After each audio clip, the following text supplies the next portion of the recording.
อะระหังสัมมาสัมพุทโธภควาพุทธังภะคะวันตังอภิวาเทมิสวากขาโตภควตาธัมโมธัมมังนัมมัสสามิสุปฏิปันโนภควโตสาวกสังโฆสังฆังนามามิ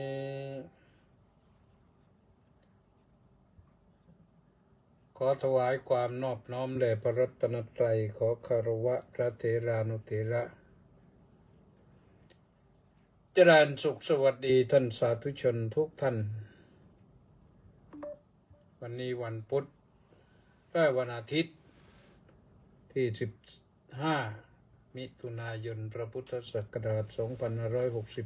2568แรม5ค่ำเดือน7ก็มาพบกันในข้อธรรมะสักเล็กน้อยเวลาประมาณ30นาทีก็ตั้งใจว่าอยากจะให้ท่านผู้ฟังเนี่ยถามปัญหามาบ้างจะได้ตอบเรียกว่าเป็นรายการพุทธานุภาพส่วนท่านถามเราตอบก็แล้วกันท่านผู้ใดมีข้อสงสัยข้องใจธรรมะก็ถามมาได้นะบอกมาทางเฟซอย่างเดียวนะตอนนี้มาทางเฟซตามเวลา3 ทุ่มแต่ว่าไปจบลงที่3 ทุ่มครึ่งตอนที่จะเข้าไปตรงนั้นก็ยังไม่เห็นใครถามมานะก็จะพูดธรรมบรรยายถึงเรื่องละอายชั่วกลัวบาปก่อนละอายชั่วกลัวบาปภาษาพระท่านใช้คำว่าหิริโอตตัปปะหิรินั่นแปลว่าละอายน่าอายทีนี้ชั่วนะมันคืออะไรเดี๋ยวไขความโอตตัปปะความเกรงกลัวบาปนั้นบาปคืออย่างไรก็เดี๋ยวจะได้ว่ากันเราก็คงทราบกันอยู่แล้วเลยนะว่าความชั่วนี่เราก็เห็นกันอยู่คนไทยเราก็ได้ยินกันมาเยอะสิ่งที่ไม่ดีก็เรียกว่าชั่วทำชั่วการทำลายชีวิตกันหรือว่าชั่วบาปการลักช่อกันก็ถือว่าชั่วบาป การที่ไม่อยู่กับครอบครัวให้ดีก็ถือว่าเป็นบาป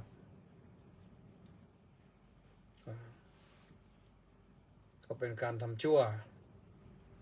การพูด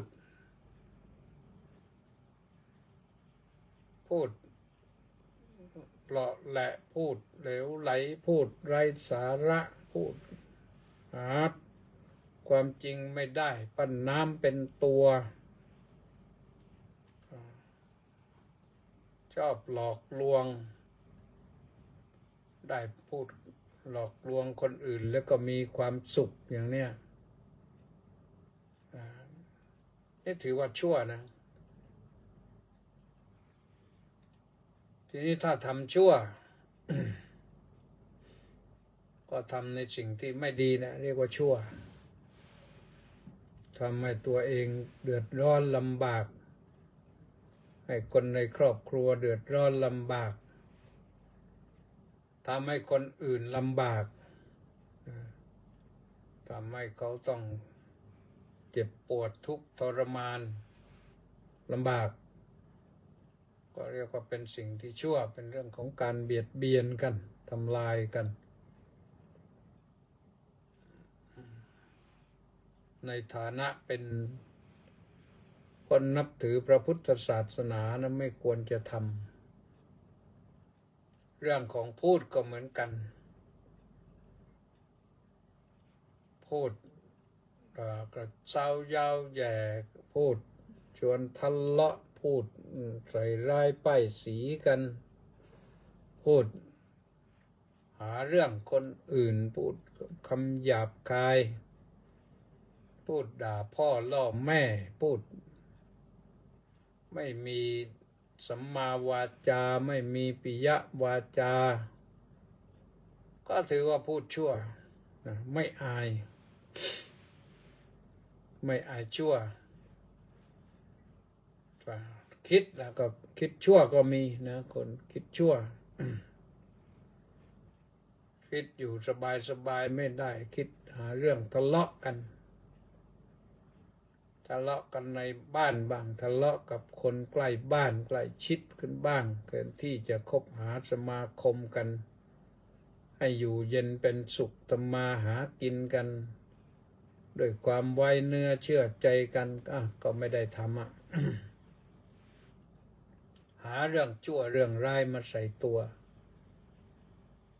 คิดให้ตัวเองกลุ้มคิดให้ตัวเองลำบากใจคิดให้ตัวเองตกที่นั่งลำบากไม่คิดให้มันสร้างสรรค์ไม่คิดอย่างมีเมตตากรุณาคิดอย่างพยาบาทคิดพยาบาทคนอื่นคิดอาฆาตมาตร้ายผู้อื่นคิดเบียดเบียนคนอื่นเพียงคิดอย่างเดียวก็ผิดเนี่ยก็เป็นบาปละไม่อันนั้นเป็นเรื่องของความชั่วนะเป็นคิดชั่วคิดแล้วก็เห็นด้วยนะบางทีพอคิดได้แล้วก็เห็นว่าคิดผิดก็เห็นผิดด้วยนะพอคิดผิดก็เห็นผิดต่อไปเลยเราดูเรื่องเล็กก็มีเรื่องใหญ่ก็มีบางทีก็คิดว่าถูกแล้วแหละแต่มันผิดทำไปทำมามันผิดเราถ้าคิดเล็กก็ทะเลาะกันในบ้านคนใกล้บ้านถ้าคิดใหญ่ก็ทะเลาะกันระหว่างเมืองระหว่างประเทศดูที่เขาคิดผิดมันเกิดสงครามกันระหว่างชาติหนึ่งกับชาติหนึ่งนี่ของเราก็มีเหมือนกันนะเนี่ยมีเรื่องทะเลาะเบาะแวงเราไม่ชวนทะเลาะแต่เขาชวนทะเลาะนี่จะคิดอย่างไรให้มันสงบทำอย่างไรก็ต้องว่ากันไปนะอันนี้พอคิดกันแล้วทำกันแล้วนี่มันก่อให้เกิดความเดือดร้อนนะคนชาวบ้านชาวเมืองก็จะทำมาหากินก็ทำไม่ได้อยู่ยากนะนี่แรงงานเขมรที่มาทำงานอยู่ในเมืองไทยนี่ต้องอพยพหลบกลับบ้านทำยังไงทีนี้นี่งานที่ทำอยู่ก็ ที่ทำมาต่อเนื่องนี่ทำไปทำมากลายเป็นว่าทำไปแล้วคนงานกลับบ้านจะอย่างเนี้ยก็สั่งกลับอย่างเนี้ยงานมันก็ค้างตึงจะกลางทางมันก็เสียหายเหมือนกันนะคนไทยก็เสียหายเขาก็เสียหายคนที่จะเขาทำมาหาเขาจะทำมาหากินให้มันอยู่สุขสบายมันก็เสียหายนะนี่ต้องคิดไม่ละอายชาวโลกเราต้องละอายตัวเอง ละอายคนในบ้านคนในชุมชนคนในชาติถ้าคิดชั่วแล้วพูดชั่วทำชั่วไปแล้วมันเป็นหน้าละอายนะยิ่งถ้าถูกประนามหยามเหยียดถูกลงโทษอะไรก็ไปก็หนักเข้าไปอีกโทษหนักเข้าไปอีกทำให้น่าเกลียดใหญ่เข้าไปอีกพระพุทธเจ้าจึงสอนให้ละอายชั่วอย่าทำชั่วการละเมิดกฎเกณฑ์กติกา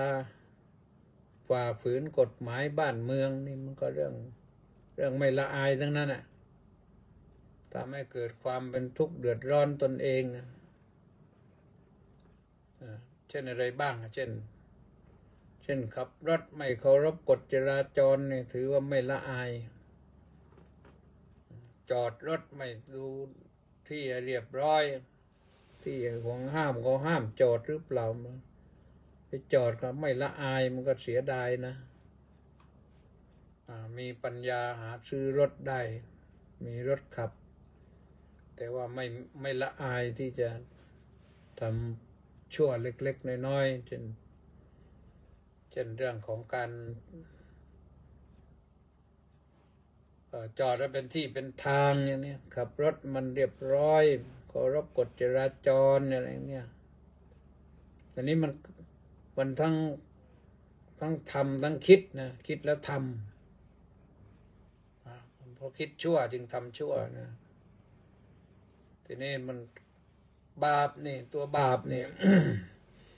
พอละอายชั่วกลัวบาปนี่หมายถึงว่าชั่วหมายถึงกับทำชั่วที่มันผิดศีลผิดธรรมผิดศีลก็ชั่วผิดธรรมก็ชั่วนี่มันเป็นได้ทั้งคฤหัสถ์ทั้งฆราวาสทั้งพระทั้งเณรทั้งแม่ชีถ้าทำชั่วไม่ละอายในขณะที่ตนมีศีลอยู่ประกาศตนว่าเป็นผู้มีศีลผู้ทรงศีลแต่ว่าทำอะไรแบบไม่ละอายอย่างเนี้ยทำให้ศีลบกพร่องก็มันเป็นคนไม่ละอายชั่วนะพอไม่ละอายชั่วก็จะไม่กลัวบาปก็ไปด้วยไม่ละอายชั่วแล้วก็ไม่กลัวบาปก็ไปด้วยต้องละอายชั่วแล้วก็กลัวบาปจะล่วงละเมิดศีลก็กลัวบาปไม่ได้ทำบุญกุศลก็กลัวบาปเรื่องของพันนี้นี่เราอาจจะมองไม่เห็นแต่ว่าสัมผัสได้นะจิตใจเราสัมผัสได้ถ้าเราทำชั่วไปแล้วนี่มันรังเกียจตัวเองบาปถ้าไม่มีใครเห็นก็ตัวเองรู้ว่าทำชั่วเนี่ยมันก็บาปทางใจไม่สุคติไม่สุจริตนะก็เป็นอย่างนี้นะพระพุทธเจ้าจึงสอนให้ละอายชั่วกลัวบาปธรรมะสองข้อนี้นี่หิริโอตตัปปะนี่เป็นรากฐานในการปฏิบัติธรรมอย่างดีนักปฏิบัติธรรมทั้งหลายนี่ต้องอายชั่วกลัวบาปไม่ล่วงละเมิดเรื่องศีลเรื่องวัดเรื่องอะไรต่างๆต้องละอายชั่วกลัวบาปนะผู้ที่ละอายชั่วกลัวบาปนั้นถ้าเป็นปกติและรักษาศีลนี่สบายมากเลยปฏิบัติธรรมนี่สบายมากเลยไม่รู้สึกว่ามันจะเดือดร้อนจะอึดอัดอะไรที่วิเศษไปกว่านั้นก็คือทำสองข้อนี้เนี่ยเป็นหิริโอตตัปปะนี่เป็นเทวธรรมใครปฏิบัติได้อย่างสมบูรณ์ก็เท่ากับว่าท่านผู้นั้นเป็นเทวดาในหมู่มนุษย์ ร่างกายยังเป็นมนุษย์อยู่แต่จิตใจเป็นเทวดาถ้ามีศีลรักษาศีลสมบูรณ์เนี่ยถือว่าเป็นมนุษย์สมบูรณ์พอเพิ่มฮิริโอตตัปปะก็มาก็เพิ่มความเป็นเทวดาขึ้นมาเป็นเทวธรรมและธรรมข้อนี้นี่เป็นโลกปาลธรรมแปลว่าธรรมที่จะรักษาโลกให้อยู่สงบอยู่เย็นเป็นสุขได้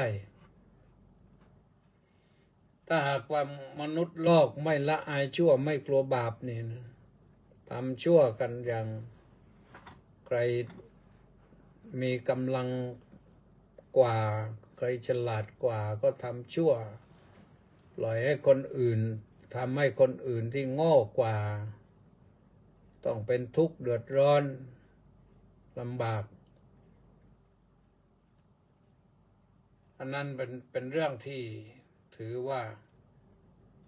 ร้ายกาจมากกันนะมันไม่ใช่คุณธรรม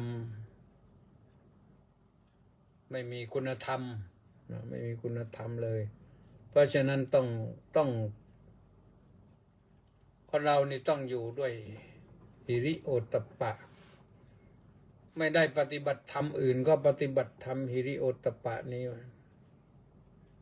สิ่งใดที่รู้สึกว่ามันไม่ดีก็คือชั่วพอรู้ว่ามันชั่วแล้วก็อย่าฝืนใจทำบาปนั้นเป็นผลจากการกระทำที่มันชั่วละอายชั่วกลัวบาปหรือกลัวบาปก็คือกลัวผลนั้นเกิดจากการกระทำของตนเพราะมันไม่หนีไปไหนใครทำคนนั้นได้เรื่องกรรมนี่เป็นเรื่องเฉพาะบุคคลเป็นเรื่องเฉพาะบุคคลใครทำคนนั้นได้เป็นเจ้าของใครจะไปแย่งไม่ได้ใครจะไปแบ่งไม่ได้ใครจะไปช่วยรับบาปรับผลก็ไม่ได้ใครทำไว้ก็บาปจะต้องตกไปอยู่ที่คนนั้นอันนี้เราจะเห็นได้จากเหตุการณ์ในผ่านประสบการณ์ชีวิตมานี่เราเห็นว่าใครที่ทำชั่วมากๆทำบาปมากๆนี่คนนั้นจะสุขภาพก็จะไม่ดีดำรงชีวิตก็จะฝืดเคืองแล้วก็มีมีโรคภัยเบียดเบียนบ้างมีเพื่อนเบียดเบียนบ้างคนอื่นเบียดเบียนบ้างคนที่ทำชั่วด้วยกันก็ไม่ไว้ใจกันก็มาทำบาปบ้างมาทำชั่วบ้างก็เลยบาปไม่รู้ว่าอยู่ที่ใครก็บาปก็ไปอยู่กับคนบาปนะคนที่ไม่ทำบาปนี่บาปจะไม่แตะต้องนะถึงมาวนอยู่ใกล้ๆก็ไม่ให้โทษนะที่จริงบาปบุญมันอยู่ใกล้ๆตัวเราเนี่ยทุกข์สุขมันอยู่ใกล้ๆตัวเราเนี่ยแต่อยู่ที่ว่าเราทำไม่ทำเราสร้างไม่สร้างเราก่อไม่ก่อถ้าเราตั้งใจดีทำดีไว้บุญเป็นกุศลไว้ก็เราก็จะได้สิ่งที่เป็นบุญเป็นกุศลแน่นอนเราจะไม่ไปได้สิ่งที่ชั่วร้ายแน่นอนเพราะฉะนั้นสั่งสมไว้ท่านสาธุชนทั้งหลายสั่งสมบุญไว้อย่าสั่งสมบาปบุญเป็นชื่อของความสุขคนที่มีสดชื่นแจ่มใสน่าชื่นตาบานเพราะบุญเยอะตกน้ำไม่ไหลตกไฟไม่ไหม้ไอ้ตายนะมันตายกันทั้งนั้นแหละแต่ตายดีตายไม่น่าเกลียดตายแล้วก็จะมีสุขติคือได้มาเกิดเป็นมนุษย์บ้างได้เกิดเป็น เทวดาอยู่โลกสวรรค์บ้างไม่เหมือนกับคนที่ไม่ละอายชั่วไม่กลัวบาปที่จะมีเส้นขีดไว้เส้นหนึ่งนะมันมีฝ่ายสูงฝ่ายต่ำคนทำบุญนี่จะอยู่ตายแล้วก็ยังไปอยู่ฝ่ายสูงอยู่ปัจจุบันก็คนยกย่องสรรเสริญให้เกียรติแต่ว่าคนทำบาปมากๆนี่ก็อยู่ต่ำกว่าเส้นขีดนั้นขึ้นไปสูงไม่ได้ก็อยู่ลำบากนะต้องไปประสบความลำบากกันไปเรื่อยๆไปเพราะฉะนั้นละอายชั่วกลัวบาปดีนะอย่าคิดว่าทำบาปแล้วใครไม่เห็นตัวเองนั่นแหละเห็นรู้เห็นว่าอันนี้มันไม่ดีแต่เราฝืนใจทำพอเราฝืนใจทำเราก็รู้เราก็เก็บไว้นะเราก็เก็บไว้ในใจนั่นแหละว่าเราได้เคยทำชั่วตรงนั้นทำบาปตรงนั้นโดยความทั้งที่บางทีตอนทำก็จะกล้าไม่กล้า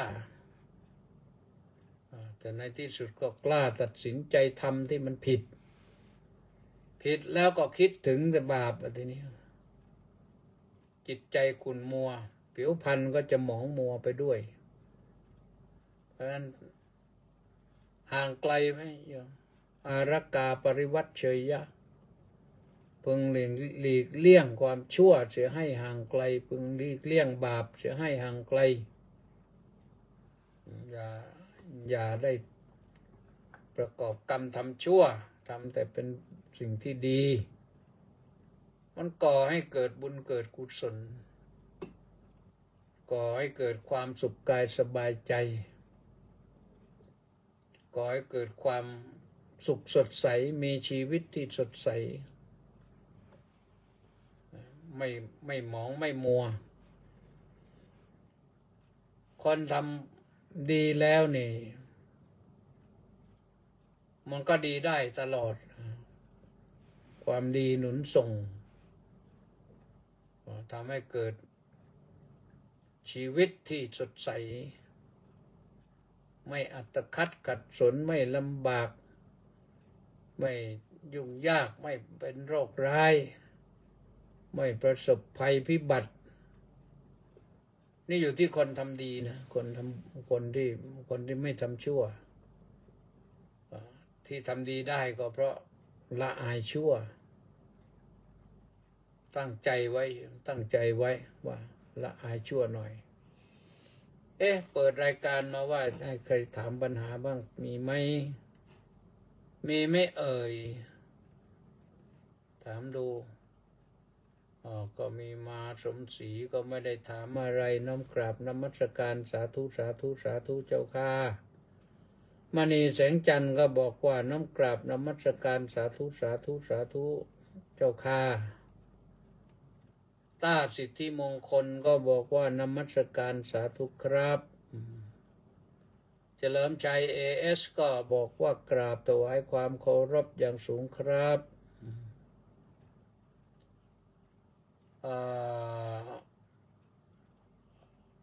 ประกรณ์เกียรติ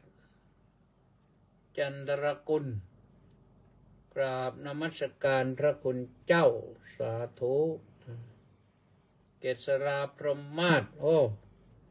ขอกราบด้วยความเคารพเจ้าค่ะท่านสาธุแป้นนันทิการก็บอกว่าน้อมกราบนมัสการสาธุเจ้าค่ะบินคิมบอกว่ากราบนมัสการพระเดชพระคุณท่านเจ้าคุณอาจารย์ด้วยความเคารพอย่างสูงครับผมสาธุมีใครอีกไหมกิมอินบุญท่านบอกว่ากราบนมัสการเจ้าค่ะสาธุเจ้าค่ะสาธุแล้วก็คุ คุณสมชายศาสนกิจขอน้อมกราบนมัสการท่านอาจารย์เจ้าคุณด้วยความเคารพอย่างสูงครับสาธุเล็กวังบุรพานุกูลแก้วสุขกราบสาธุครับสาธุทองใสราชโคตรเขาบอกว่าน้องกราบนมัสการหลวงพ่อเจ้าคุณขอรับสาธุสาธุสาธุสาธุมีอีกไหมสิทธิชัยคำช่วยบอกว่ากราบสาธุครับพระอาจารย์สาธุสุพรรณีวันดีสาธุสาธุสาธุสาธุเจโสก็มาบอกกราบนมัสการเจ้าค่ะสาธุสาธุสาธุมกโกหน้าโมเมกราบนมัสการสาธุเจ้าค่ะเจโสบอกว่ามาสายต้องดูย้อนหลังเจ้าค่ะได้ว่าไปเลยมาสายหน่อยเวลาก็หมดพอดีนะเตรียมไว้ได้พอดี30 นาทีก็เท่านี้ในที่สุดก็ขออำนวยอวยพรให้ทุกท่านที่ติดตามสดับรับชมรับฟังมีความสุขกายสบายใจหลับสุขสบายตื่นสดใสมีชีวิตที่ปลอดภัยไปนานๆเถิด